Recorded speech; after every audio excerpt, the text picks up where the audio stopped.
Sentando el Poder. Gracias por venir, Miguel. Por favor, gracias a vos, Alicia. Bueno, ¿cuál es la situación? Porque en realidad todo esto que estamos hablando, todo tiene que ver con todo, ¿no? Para poder solucionar el tema de las inversiones, tienen que venir inversiones. Bueno, hubo un viaje del presidente a China, muchas promesas.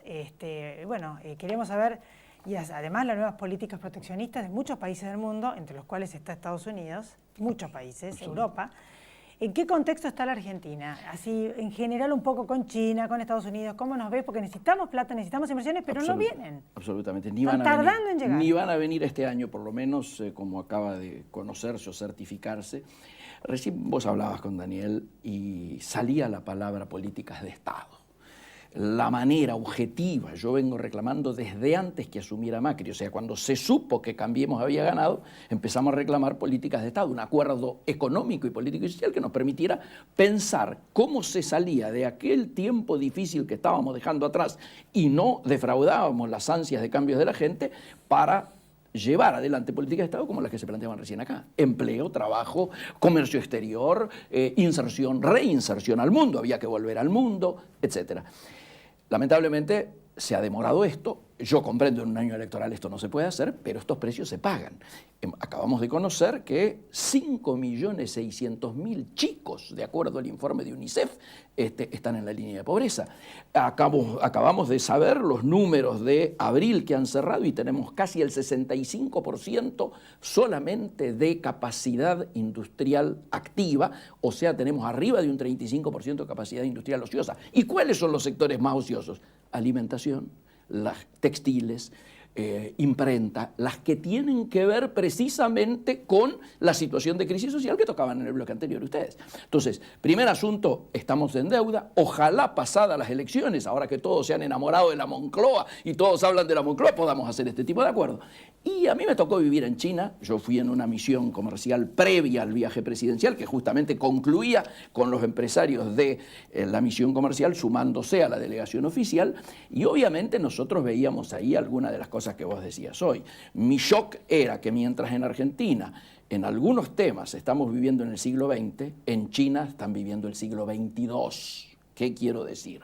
Todo se hace a través de las plataformas, ¿no es cierto? El 75% de la gente, lo que la gente compra, lo compra a través de, allá se llama WeChat, que es el mismo WhatsApp nuestro con 100 aplicaciones más. Vos vas a un taxi y no usan dinero, se paga directamente con el celular, es decir, pero además la gente grande utiliza. Acá hay un divorcio entre lo que saben los chicos y lo, diríamos, aplicados que están en este uso, y los grandes que llegan a frente a un tablero automático, lo que sea, y no saben, se asustan. Allá la gente grande también utiliza de una manera muy fluida. ¿Qué notamos? ¿Es una oportunidad? Es una oportunidad. 20 millones de chinos nacen por año, pero 40 asumen el proceso de compra y consumo. Es decir, una argentina sale de la pobreza por año y se suma al consumo. Ellos, hasta que se fue Mao, tenían 98% de pobreza. En el 2020 van a tener 0% de pobreza. En este momento tienen menos del 10%. Salen del comunismo y entran a capital.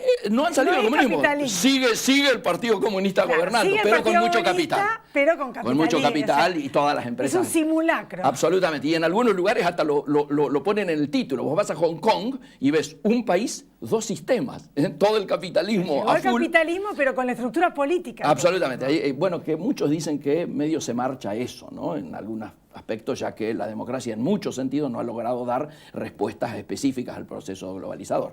Ahora, en este marco, mientras nosotros estábamos avanzando y mientras el presidente anunciaba determinados acuerdos, que hay que leer la letra chica, porque muchas de estas cosas, y acabamos de conocer hace pocas horas que China aprieta para que se cumplan lo de las represas, ¿no es cierto? Porque obviamente piden una continuidad de Estado. Lo anterior, y han logrado meter una cláusula gatillo por la cual si uno de los convenios no se cumple, se caen todos, digámoslo con todas las letras. En ese marco nos ocurre lo de Brasil.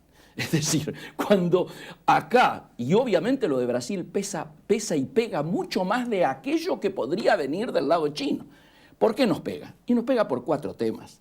Primer tema, político. El presidente, que recibe a Merkel en estos días, pensaba firmar el acuerdo Unión Europea-Mercosur. Bueno, obviamente. ¿Qué dicen los europeos? Muchachos, esperemos que se aclare qué va a pasar en Brasil, ¿no es cierto? Wait and see. El segundo elemento es que Brasil entra en recesión. Lógicamente, si para la obra pública, y es obvio, ¿por qué? Toda la obra pública está sospechada de corrupción. Entonces paran, esto va a generar recesión y por lo tanto hay un sobrestock de producción industrial que iba a ser consumida en el mercado interno brasilero, que a dónde va a buscar. Lo más fácil y más barato es buscar los países vecinos. Por lo tanto, mucha de la producción de Brasil va a venir y entrar como importación mucho más fácil a la Argentina de lo que nos va a costarnos a nosotros exportar. Por lo tanto, ya nuestra balanza comercial, que venía mal con Brasil, ahora se expande. El tercer elemento es riesgo país. Si hay riesgo país en Brasil, nuestro principal socio comercial, nosotros tenemos un 40% de nuestra exportación industrial destinada a Brasil, también aumenta el riesgo país acá. ¿Y esto qué implica? Aumento de tasas. Vos hablabas de financiamiento, Caputo está en un gran problema ahora. Sale a buscar 20.000 millones para financiar déficit y las tasas por esta situación de riesgo país están allá por las nubes. Tiene que esperar. Por lo tanto, tenemos ya un problema de financiamiento precisamente para el tema con el que vos abrías el comentario hoy. O sea que esto nos ayuda a entender por qué también hay algunos sectores que cuesta reactivar. Por ejemplo, la metalmecánica. Sin discusión. O sea, hay muchas empresas pyme que les está yendo muy mal, por no decir que se están fundiendo, porque hay muchas que se fundieron. Correcto. Porque Brasil deja de tironear. Exactamente. Yo por eso siempre... hay un tema que no es solamente el tema local, sino el tema, por eso es importante, y yo te quería escuchar. Para absolutamente. Que la gente lo sepa. El 40% de nuestras exportaciones, fundamentalmente pymes industriales, van a Brasil. Yo siempre digo, a mí me preocupan cuando algunos hablan que las importaciones, que la lluvia de importaciones, a mí me preocupan mucho más las exportaciones que las importaciones. ¿Por qué?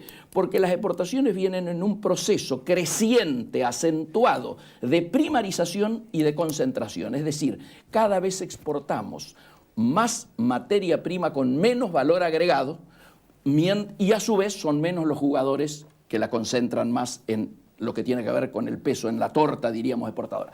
Por eso era tan importante lo de China, donde el presidente va e inaugura la CIAL. CIAL es la exposición mundial más importante de alimentación, un sector donde objetivamente todavía tenemos alta competitividad. Lo que más nos pedían, esta misión que yo integré, vinos, carne.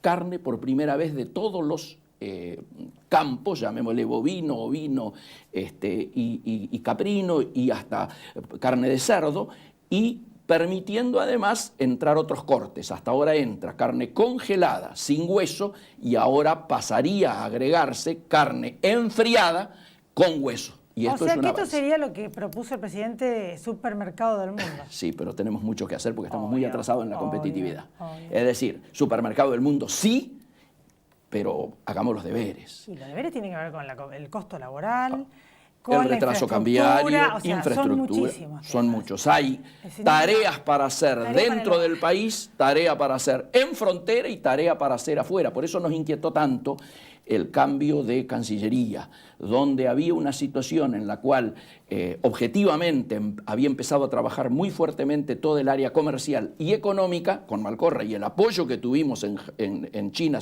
fue muy notorio, y se designó a alguien cuya especialidad es ceremonial y protocolo. Nos preocupa. De todos modos, las últimas designaciones en el área económica permiten volver a alentar una esperanza. Bueno, o sea que te veo optimista para... En el largo plazo yo soy optimista, en el corto estoy preocupado. ¿Por? Estoy preocupado precisamente porque no se logra articular el mecanismo de acuerdo político, económico y social que permita que políticas de Estado ya estén vigentes y los inversores digan, sí, el horizonte de aquí a 20 años es este. Entendí. Que se pongan de acuerdo. Absolutamente. Todos los partidos políticos, en gobierno, políticas de Estado. oposición. Absolutamente. Gracias por venir. Por favor, gracias, Juan. Nos vamos a encontrar la próxima semana. Todos ustedes también. Gracias por haber estado ahí. Chao.